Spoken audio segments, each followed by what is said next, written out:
Hello everyone and welcome back to my channel, Tomcat Stitchery. I'm Whitney and today we have something a little bit different than we normally have on the channel. I have a guest with me that's not Jenny. Not Jenny, no. Although we love Jenny, We do and love Jenny. she has been in all of these conversations with us. But I am here with Stephanie Grabow, who is a stylist local to my area in the Indianapolis area. And as you know, I've kind of taken on a little bit of a style journey this year and contacted Stephanie to kind of help me a little bit. And we kind of decided it would be fun to do a couple of videos together just on the style aspect of sewing. You know, we create our own clothes and we want things to work well in our closet and with our aesthetic and to make us happy. So today I've got Stephanie here and we're going to go through some style rules on when to keep them and most importantly, how to break them. So Stephanie, will you tell us a little bit about yourself and what you do? Yes.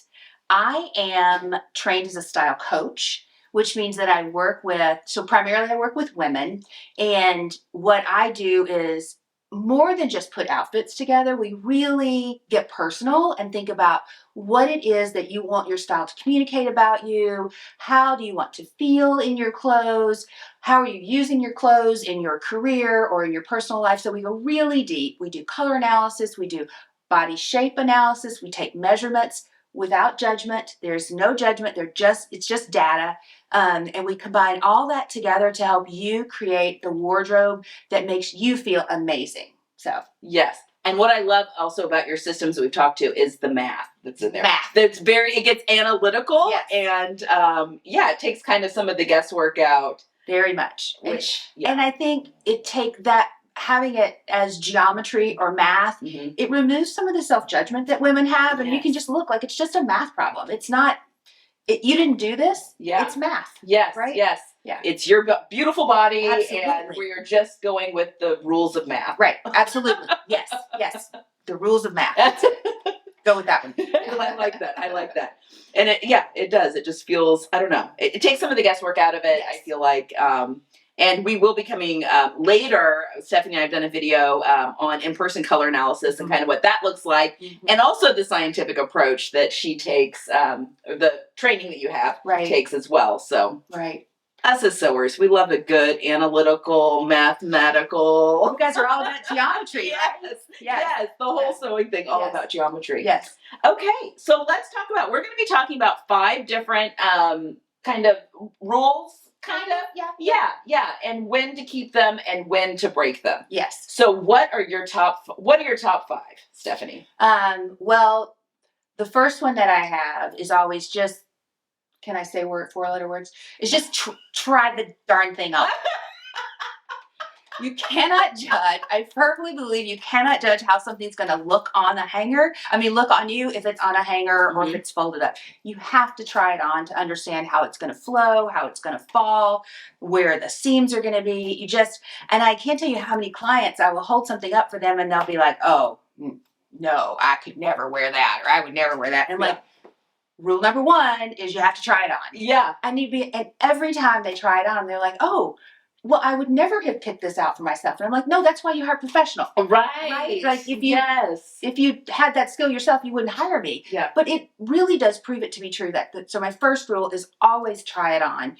If you have an inkling or if somebody else says, hey, I think this would be good on you, give it a try. You have nothing to lose but about 45 seconds. Absolutely. And even as seamstresses, I think this is great for doing window shopping. Yes. And going and trying on some styles. And as seamstresses, we can look at something and say, okay, well, maybe a blazer, for instance. Yeah. Oh, great. It doesn't fit across my bust. But we know that we can make those changes. Right. But we're really kind of just looking at the style lines and trying something we never have before. Right. Do the lapels flow in a way that fits my body shape, all those kinds of things. Yes. Yeah, absolutely. Yes. Yeah. Oh, I absolutely love that.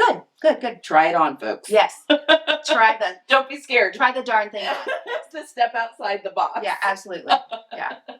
Do you want another rule? I do. We want all of them. So my second rule is, and I actually got this from a client years ago when I started, and her philosophy was, which I have now adopted and adapted, if it's not a hell yes, it's a hell no. And that means that we don't accept things that are just okay, or if it looks okay, but we're not really sure about it. Because if you're wavering on it now, you're going to waver on it when it's in your closet. Yeah. There's no like, oh, I'll warm up to it or I'll make it work. Don't do that to yourself. Only create the things or purchase the things that really light you up. Because then when you go into your closet, it's all going to light you up. And that's what you want, right? Absolutely. I love that. Yeah. And I would say the same goes for, fabric when you're buying fabric. Yes. Maybe not as much with solids, because sometimes we do need the bread and butter to kind of glue things together. But the print, like if the print is not an absolutely love it, absolutely adore it, then just pass on it. Yes, absolutely. That's a good one. Okay, so here's my third one, which kind of fits in that. Yeah. Your closet should be filled with things that work for you. Because in the morning, you've got to get the dog outside. You've got a child who's got a sock seam that they're melting down over. Your husband can't find his car keys. There's a million things going on. And if you walk into your closet and you're like, oh, I can't wear that. I can't wear that. I can't wear that. That's a terrible way to start your day. Yeah. Essentially what you're saying to yourself is no, no, no. You should start your day with yes, yes, yes, yes, yes. Everything in your closet should be a yes. Maybe, let's say you're cleaning out your closet and you're like, well, I'm not sure what to do about these. Well, what you do is you get them out of your closet and move them to a third space. Put them in the guest bedroom. Put them in the basement. But so that everything you look at in the morning is a possible yes. That is so important to starting off your day right. So what about, would your suggestion that if you have, I don't know, maybe some formal wear or something that you only wear occasionally, would your suggestion be to pull that out of your regular closet, keep it somewhere else? 100%. Oh. Put it in the guest closet. And if you've got too much stuff in the guest closet, it's time to clean out the guest closet. Absolutely. Let's talk about it. So, but out of season clothes, if it's sweaters, put them in a nice bin with some cedar shavings, put them up high so that you're not going through those, trying to find what you can wear and like going through, oh, there's wool, that's too heavy. Have your closet seasonally appropriate. I love that. And that's something that I do. I've got tons of clothes now. No. Like, with the sewing, but trying to do that especially seasonally so that my little capsules I put together, everything's right up there. So those are my absolutely yeses. Oh, look at me doing something right without even realizing. Oh, I think you do a lot right. I'm not worried about that at all. I think that's all good. Without even thinking about it. Yeah. So those are my top style rules. I can come up with more if you want them, but those are my top ones. Absolutely. Okay, so that is all things that we can do both if we're shopping, because we don't have to make everything. Remember that. Right. There's no rule that we have to make everything. That is something that is really good. But if we need to go out and shop. And so these style rules kind of apply to shoes too.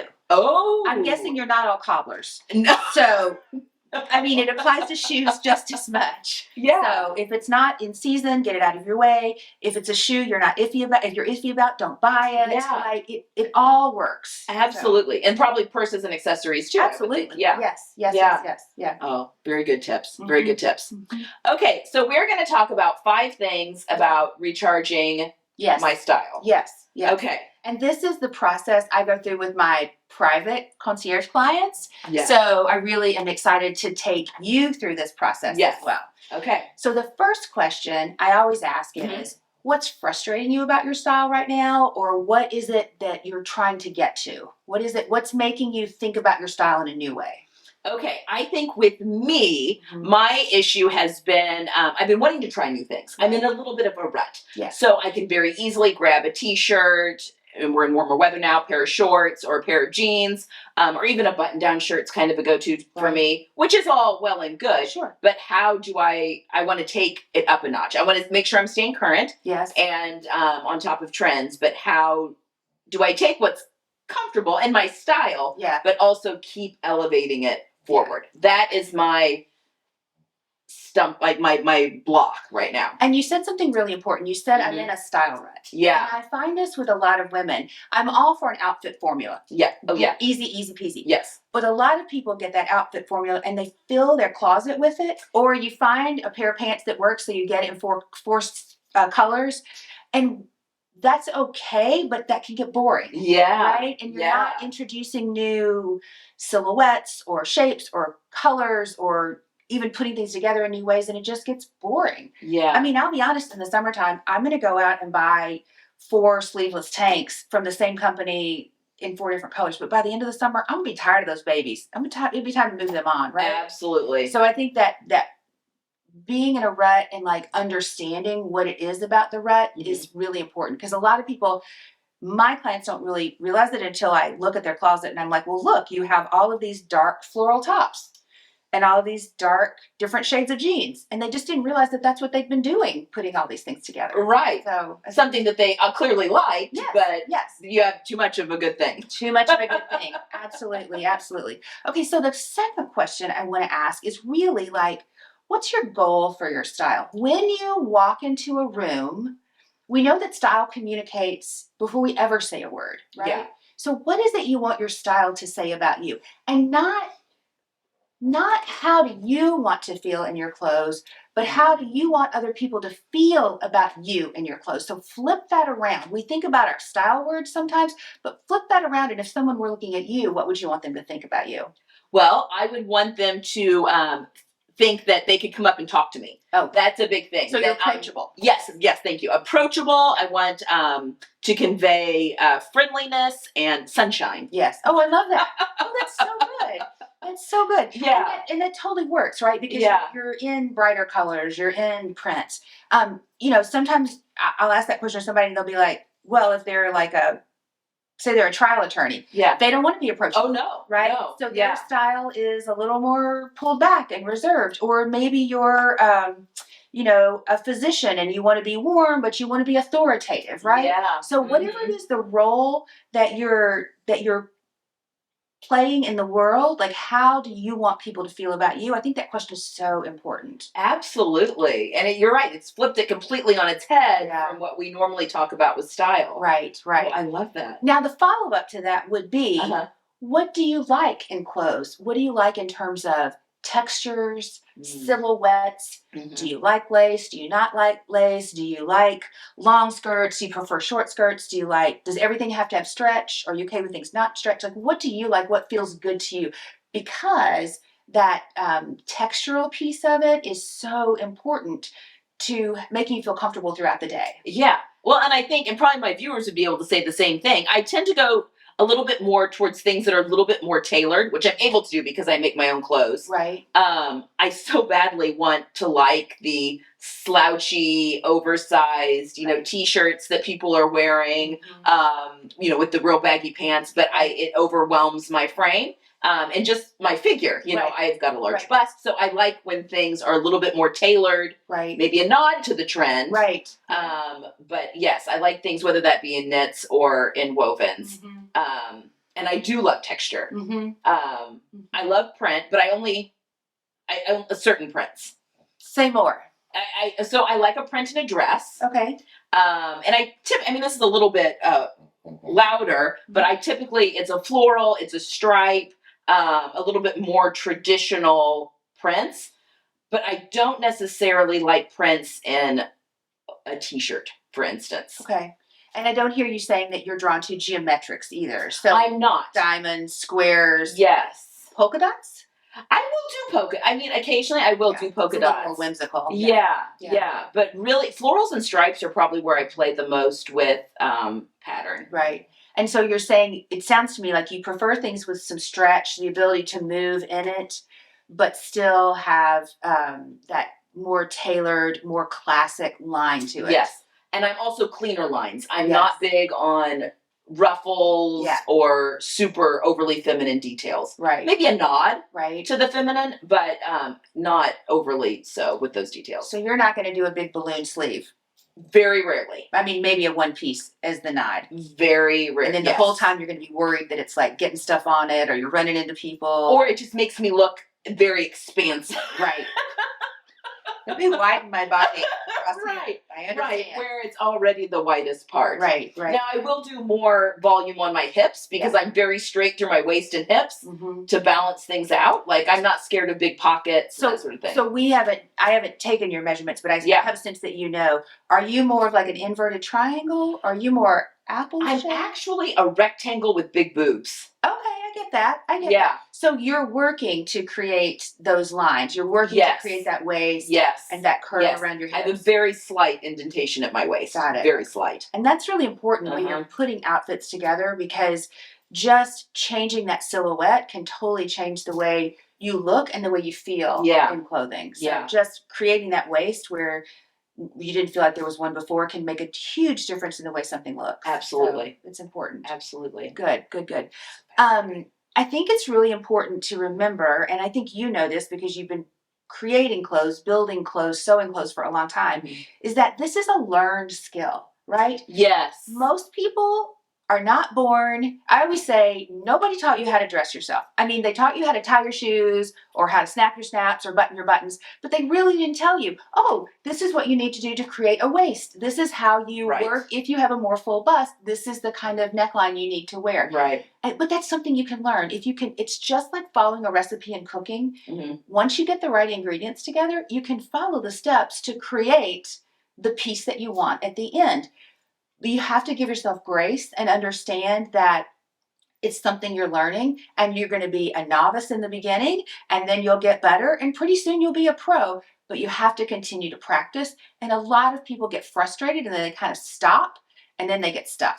Absolutely. I think that's I mean, it's just like with sewing. You know, we just keep going at it and make the mistakes and figure it out as we go. Try new things because we don't know unless we try the new things. It's all just a process. And I think that's a great lesson. Good. Yeah. The other thing I often ask my clients is just as a point of reference, like when you shop in stores or when you flip through catalogs or you're looking through websites, like what are brands that you go to? And the reason I ask that question is because different brands have different points of view. Yeah. And so understanding that point of view and kind of dissecting that can help us learn more about what you're drawn to. Sure. And what feels good to you. So what brands do you like? Bowden, J. Crew, a little bit with Everlane. Sometimes their stuff gets a little too minimalistic for me. We were just in New York City, and we were in And Other Stories in Mango. Oh. And those both, had an aesthetic that was interesting to me, a little bit more current. And Other Stories had a few more feminine looking things. They're a little more boho. Yeah, that goes a little bit outside, but there were definitely some elements there. So I would say, when I'm looking at so what I'm hearing you say when I think about all of those is you're more classic, but to the feminine side, right? Yeah. Bowden has those beautiful colors, beautiful prints, but that little more softer edge to it, or that femininity. J. Crew, same thing, super classic. Not a lot of prints, but if they do, it's going to be a really classic, like a Liberty print kind of thing. All those. So I really see that through line of your aesthetic and your point of view. So that's really good. Yeah. Good. Okay, so I'm a professional. Yes. What questions would you ask me? Okay, I think that my questions, I'm really curious to learn more about why my eye doesn't like something. Whether that, and again, we're filming these a little bit out of order, so we have filmed stuff for later, but in determining, like, is it the color that's putting me off? Right. Is it is it a neckline that's putting me off?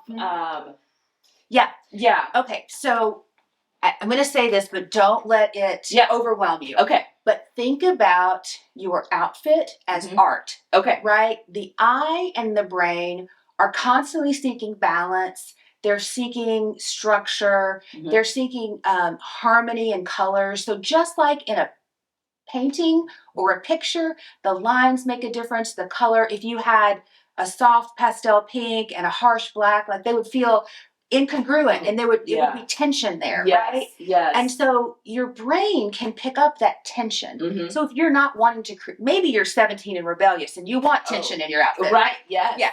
But maybe you're, a 40-something mom and that's not what you want, right? Yes. And your brain understands that. So what you're seeking is there's this feeling I get in my stomach when something's right. Like it just flows together. It looks right.